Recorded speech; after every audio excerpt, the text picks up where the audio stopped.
नमस्कार, आप देख रहे हैं इंडिया न्यूज का digital platform India news national. बड़ी खबर, सबसे बड़ी खबर तमिलनाडु के कुन्नूर से।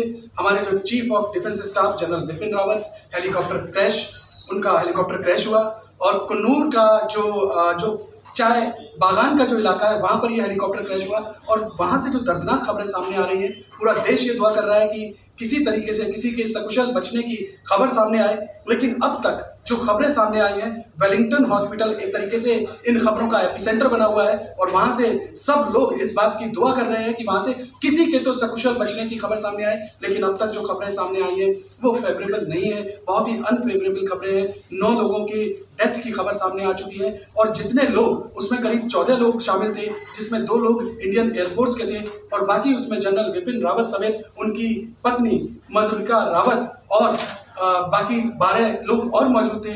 तो अब इन लोगों में से क्या बाकियों का होता है, ये पूरा देश एक तरीके से दुआ कर रहा है। लेकिन यहाँ समझने की बात यह है कि जिस MI-17 V5 हेलीकॉप्टर जो क्रैश हुआ है, वो हेलीकॉप्टर आखिर होता कैसा है, उसकी खासियत क्या है और ये आखिर ये पूरा हादसा हुआ कैसे है। तो इसके बारे में जो हमें जानकारी मिल रही है, जहां तक इस हेलीकॉप्टर को लेकर के और वहां के मौसम को लेकर के जो इन्फॉर्मेशन है वो ये है कि वहां का मौसम बिल्कुल साफ था। हालांकि जो कुन्नूर का इलाका है वो बहुत ही एक तरीके से जंगली एरिया है और पहाड़ी इलाका है, वो एक तरीके से घने जंगल है, पहाड़ी है, वहाँ पर मौसम बहुत जल्दी वहाँ बदल जाता है। लेकिन जहाँ तक आज का सवाल है, मौसम बिल्कुल साफ था और पूरा क्लियरेंस मिला हुआ था, फिट टू फ्लाई था। इसके बाद ही ये हेलीकॉप्टर जो है वो सुलूर से उड़ा और इसको वेलिंगटन पहुँचना था। वेलिंगटन में जनरल बिपिन रावत का एक लेक्चर था। तो सुलूर जो कि एक स्ट्रेटेजिक लोकेशन है भारतीय सेना की, तो वहां से जब ये उड़ा और उसके बाद जो कुन्नूर का जो इलाका है जहां पर चाय के बागान है, वहां पर जाकर के इसकी क्रैश लैंडिंग हो गई। जहां तक MI-517 ये जो हेलीकॉप्टर है, इसको लेकर के सवाल है, ये दुनिया का एक तरीके से बहुत ही सबसे ताकतवर हेलीकॉप्टर माना जाता है और इसमें ज्यादातर VIP लोग ही ट्रेवल करते हैं। आप इसको ऐसे समझ सकते हैं कि अभी जब केदारनाथ में प्रधानमंत्री नरेंद्र मोदी गए थे तो वो भी MI-17 के थ्रू ही गए थे। सियाचिन में जब प्रधानमंत्री नरेंद्र मोदी पहुंचे थे तो वहां पर भी MI-17 के थ्रू ही गए थे।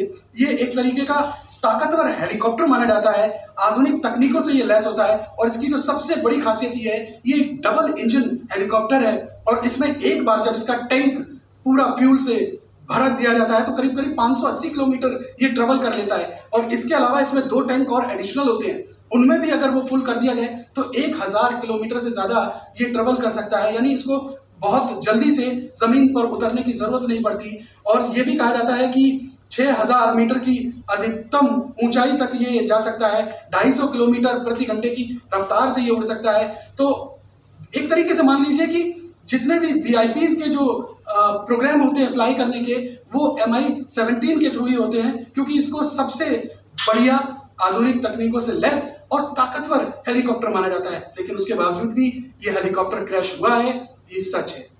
और हिंदुस्तान को हिला देने वाली खबर इसी हेलीकॉप्टर के मार्फत सामने आ रही है। जनरल बिपिन रावत और हमारे 14 लोग, करीब 14 जो ऑफिसर हैं, वो इस हेलीकॉप्टर में बैठे हुए थे, इससे ट्रेवल कर रहे थे और इसमें से कौन बचा है, ये पूरा देश कामना कर रहा है कि किसी के सकुशल होने की खबर सामने आए। लेकिन अभी तक ऐसी कोई खबर सामने आई नहीं है और इस पर जो हमारे रक्षा मंत्री हैं राजनाथ सिंह, वो बहुत जल्दी इस पर प्रेस कॉन्फ्रेंस करने वाले हैं और पूरी डिटेल सामने आ जाएगी। लेकिन एक बात ये भी बहुत अहम है कि जब सारी चीजें इस हेलीकॉप्टर में ठीक थी तो फिर आखिर ये हुआ क्या, इसकी ये क्रैश कैसे कर गया।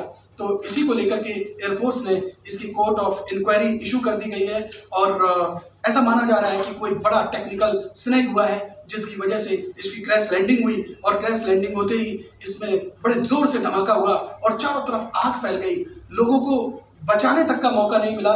इसी वजह से जो वेलिंगटन हॉस्पिटल से खबरें आ रही हैं, करीब 70 से 80% जले हुए हैं जो वहां पर जिन बॉडीज को वहां पहुंचाया गया है। बहरहाल अभी सबकी खबरें जो है वो वेलिंगटन हॉस्पिटल पर टिकी हुई है कि वेलिंगटन हॉस्पिटल से कोई तो ऐसी खबर आ जाए जो देश को राहत दे।